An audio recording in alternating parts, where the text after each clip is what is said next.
Coucou la famille, salut. Aujourd'hui, je vais parler d'un sujet très délicat pour moi, qui m'est arrivé il y a de cela quelques temps.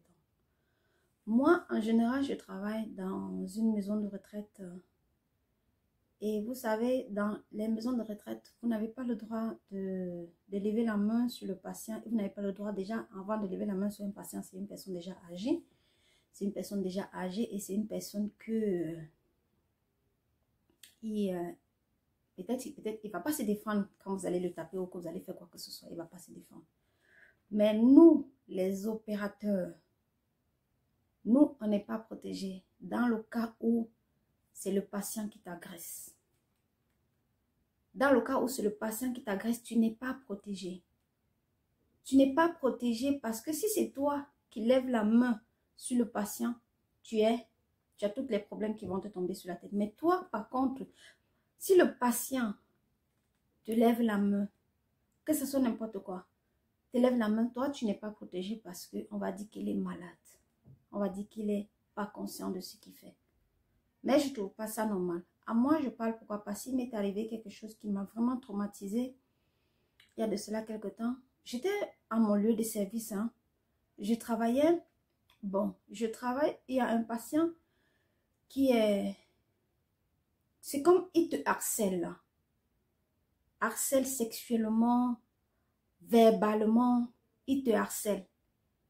Quand il vient vers toi, tu ne peux même pas le pousser. Parce que tu as peur que si tu le pousses, il tombe, il se fasse mal. Et tu seras dans les problèmes.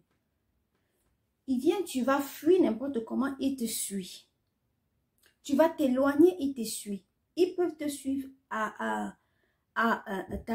t'agresser comme ça pendant peut-être les 5 à 10, 5 minutes. Vous voyez, les 5 minutes là, c'est très dangereux. C'est vrai, vous pouvez même être avec un collègue à côté.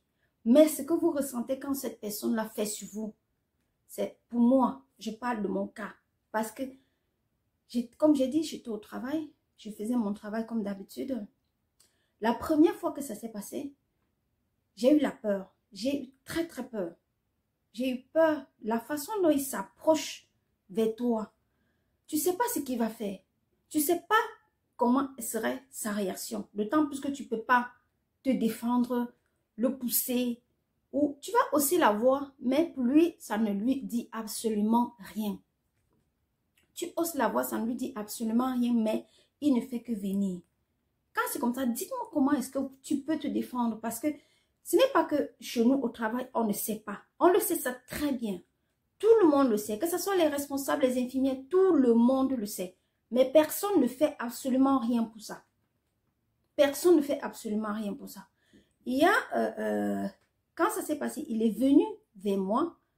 Je ne m'étais même pas rendu compte qu'il est venu. Qu'il était derrière moi. C'est ma collègue qui s'est rendu compte puisqu'il a pris un gobelet dans lequel il y avait de l'eau. Je ne vais pas donner des détails sur ça. Il y avait de l'eau. Il était derrière moi directement. Je me suis rendu compte qu'il était derrière moi quand la collègue a pris. Je me suis retournée. J'ai dit, va t'asseoir. Papa, il vient vers toi en mettant la main en bas sur Jessica. Il envoie sa main en bas sur Jessica. Je ne sais pas si vous essayez de comprendre un peu la frustration de ça. Le geste, la frustration, qu'il ne fait que s'approcher de toi, tu ne fais que t'éloigner, tu ne peux pas le pousser, tu vas t'éloigner, il ne fait que s'approcher de toi. Je ne sais pas si vous comprenez la frustration de ça. Quand vous avez la frustration, moi, ça m'a mis tellement mal à l'aise. J'ai fait ce travail depuis 13 ans. Je n'ai jamais eu ça. Je dis jamais de ma vie, j'ai jamais eu ça. Mais quelques temps de ça, franchement, j'ai été traumatisée. Parce que c'est un patient que tout le monde le sache. Tout le monde sait qu'il fonctionne comme ça. Il y a les nouveaux employés qui, lui, le fait ça. Mais est-ce qu'ils auront le courage d'aller se lamenter parce qu'ils auront peur de leur poste de travail? Ils auront peur de leur poste de travail. Je dis, j'étais tellement, ça m'a tellement traumatisée, je suis sortie du travail à l'heure qu'il me le fallait. Parce que je ne résistais pas. J'ai craqué. Je vous assure, j'ai craqué. J'étais vraiment... Vous savez, on se lève le matin à 5 h, 4 h pour aller travailler. Mais on ne se lève pas pour aller subir des situations pareilles. Parce que suivre des situations pareilles comme ça, peut seulement, non seulement te traumatiser, toi, l'opérateur, et ça peut t'amener certains problèmes que peut-être tu n'en avais même pas. On va te dire que oui, peut-être tu as eu des problèmes auparavant, c'est ça qui t'a fait ça. Bah, c'est cette connerie. Vous pouvez ne même pas avoir des problèmes et seulement le geste, la façon dont il s'approche de toi, c'est vrai, vous allez dire qu'il est vieux, il est ancien. Il est vieux, il est ancien, il a la tête. Il a la tête qui marche bien. Quand il le fait, il est conscient de ce qu'il fait. Aujourd'hui, on va te dire non, il est malade, il est ceci, cela. Il est conscient de ce qu'il fait. Il est conscient parce que quand il le fait, regarde son sourire, regarde son visage, regarde ses yeux. Tu regardes les yeux là, tu sens que il est conscient de ce qu'il fait. Vous vous rendez compte qu'il est conscient de ce qu'il fait. Il vous agresse, harcèle, il vous harcèle verbalement, sexuellement. Il ne te touche pas, c'est vrai. Mais, je ne sais pas comment expliquer ça. Cette sensation d'être agressé, ou d'être suivi, que même si c'est sur ton lieu de travail, cette sensation que tu ne peux pas t'asseoir, tu as peur parce qu'il va venir, même s'il vient à côté de toi, tu ne veux pas. Tu ne veux pas.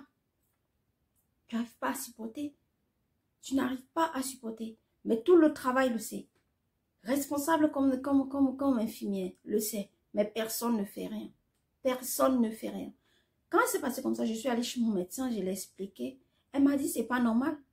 Dans ces conditions comme ça, les dirigeants doivent comment dire, lui donner, je sais pas, des médicaments pour qu'il arrête d'harceler les opérateurs. Parce que c'est un harcèlement dans ton lieu de travail. Un harcèlement, que ce soit verbal, que ce soit n'importe quoi, c'est un harcèlement dans ton lieu de travail. Dis-moi comment est-ce que tu vas pouvoir travailler comme ça. Tu vas aller au travail avec la peur parce qu'il y a un patient qui a cette tendance sexuelle qui veut te... Ça fait 13 ans que je travaille. Mais il y a eu des cas comme ça. Mais cette fois-ci, elle est insupportable. Elle est insupportable. Tu ne vas pas aller voir les femmes des gens. Tu vas les dire, ok, tu me plais, j'ai envie de toucher ta Jessica. Mais quand tu es malade ou quoi? Tu es malade? La femme de quelqu'un a un peu de respect. Même si c'est n'importe quoi. Même si c'est n'importe quoi. Un peu de respect pour cette femme qui vient se lever le matin et qui te lave. Qui te lave. Qui te fait tout. Tu es bien. Il a la tête. Hein. Si on vient aujourd'hui me dit qu'il n'a pas la tête, je dirais que c'est du mensonge. Tout ça, c'est parce que vous ne voulez pas l'admettre. Vous ne voulez pas la mettre. Je ne suis pas la seule à qui ça arrive. Je ne suis pas la seule qui subit cet homme-là. Je ne suis pas la seule. Mais la dernière fois, c'était un peu plus de trop.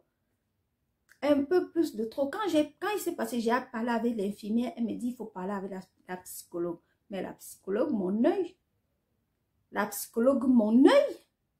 Tu ne vas pas venir travailler, tu vas te dire que tu vas parler avec la psychologue. Tu es venu pas travailler, tu n'es pas venu pour que le travail te traumatise, pour que tu parles avec la psychologue, quoi qui est.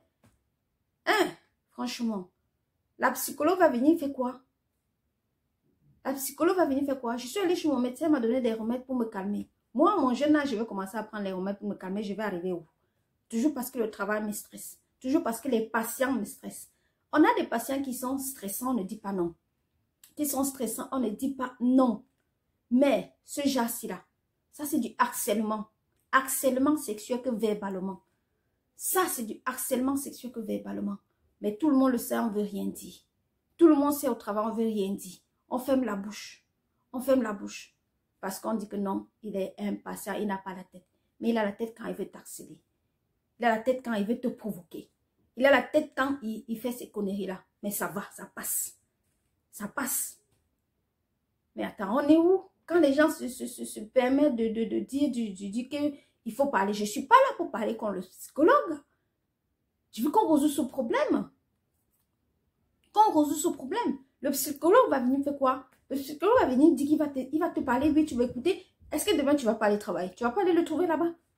Tu vas aller le trouver? Tu vas aller le trouver là-bas dans son lieu de travail. Et la même chose. Donc, il faut qu'ils commencent à avoir déjà ce problème-là.